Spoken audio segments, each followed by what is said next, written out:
Assalamualaikum semuanya, apa kabar? Semoga baik ya. Alhamdulillah, di video kali ini aku akan bahas soal budgeting lagi, dimana untuk sekarang adalah budgeting untuk di bulan September.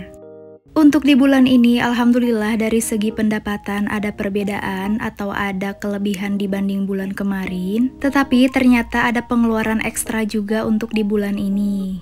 Untuk lebih jelasnya, disimak terus ya videonya. Untuk pertama-tama, seperti biasa, aku buat cover dulu untuk di bulan ini. Untuk di bulan ini, covernya biasa aja, nggak terlalu rame dan susah, supaya lebih cepat juga videonya ya. Untuk teman-teman, apakah teman-teman udah buat budgeting juga untuk di bulan ini? Saran aku untuk yang belum, dicoba ya untuk buat budgeting seperti ini.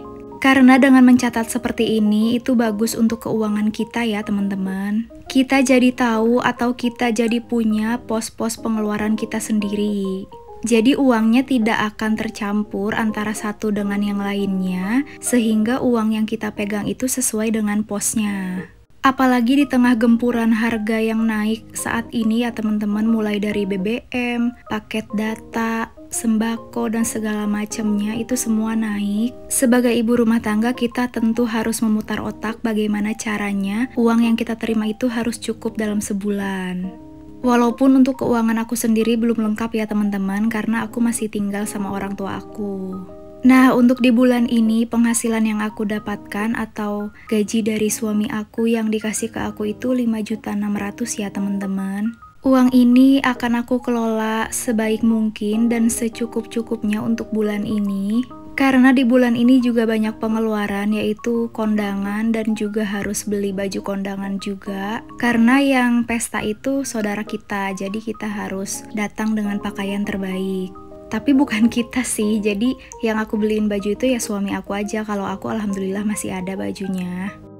Nah, balik lagi ke budgetingnya, ini udah aku buat kotak-kotaknya ya teman-teman, mulai dari untuk saving, untuk kewajiban, untuk kebutuhan, dana lainnya, dan juga sisa gaji.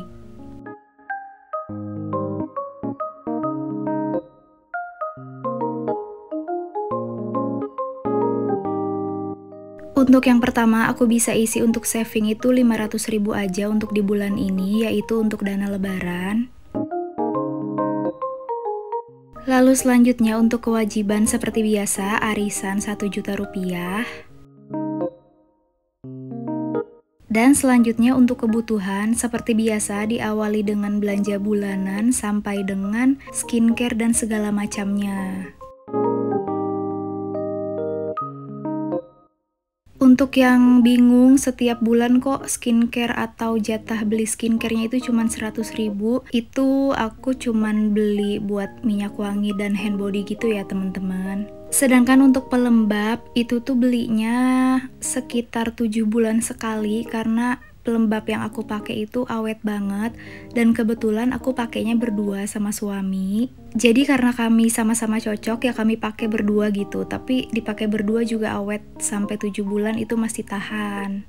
Nah, ketika nanti habis baru deh si skincare-nya itu atau budget skincare-nya itu aku lebihin, bukan 100.000 gitu ya teman-teman. Nah, untuk kebutuhan sudah aku catat semua. Sekarang seperti biasa, aku catat total nominalnya ya teman-teman untuk di bulan ini. Sama aja seperti bulan kemarin, karena aku nggak bisa ngotak-ngatik nominal yang sudah aku tentukan ya teman-teman. Kecuali penghasilan yang didapat itu lebih banyak dari ini, mungkin aku bisa otak-atik lagi. Tapi berapapun penghasilannya harus selalu disyukuri ya teman-teman. Yang penting cukup untuk kita sebulan. Makanya aku juga pengen cepet beres arisan supaya aku bisa ngumpulin untuk dana darurat. Karena dana darurat itu penting banget untuk mengcover keperluan kita ya teman-teman. Nah, selanjutnya untuk dana lainnya, di sini seperti biasa ada uang jaga-jaga. Tapi untuk di bulan ini aku nggak keluarin sedekah karena uangnya bener-bener ngepas. Jadi di sini tuh ada pos untuk kado atau hadiah, lalu untuk baju suami aku, lalu sama untuk bayar pajak motor teman-teman. Sepertinya untuk pajak motor nanti aku akan buat atau aku masukkan di sinking fund aja supaya nggak tiba-tiba begini ya pengeluarannya teman-teman. Jadi nanti bisa aku kumpulkan sedikit demi sedikit sampai tahun depan bayar lagi.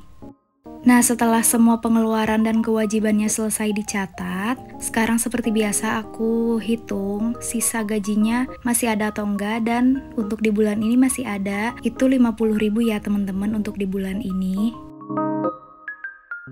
Lumayan masih sisa, walaupun cuma 50.000, itu akan berguna banget sih nanti. Kalaupun nggak kepake kan lumayan bisa aku isi lagi nanti di evaluasi bulan September. Maksudnya aku isi ke challenge sama ke sinking fund ya teman-teman.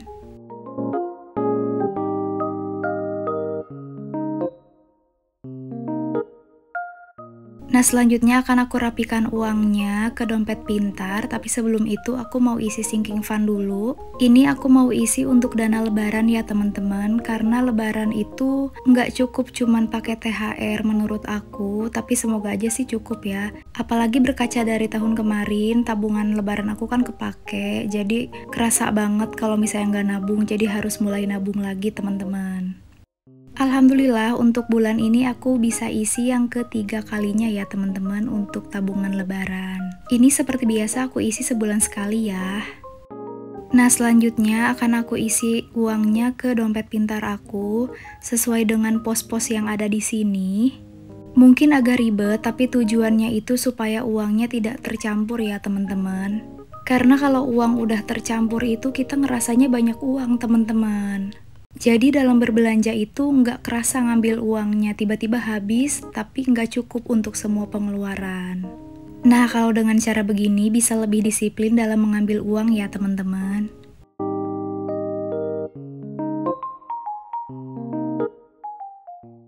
Nah, setelah semua selesai dimasukkan, ini ada yang berbeda ya teman-teman. Jadi, ada pengeluaran yang tidak setiap bulan ada, dan di sini aku tulis pakai sticky notes aja untuk nulis pengeluarannya di dompet pintar aku.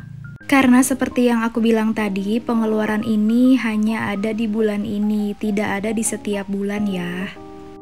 Oh iya, budget yang aku tulis di sini itu semuanya itu berupa estimasi ya teman-teman. Jadi bukan jumlah fixnya.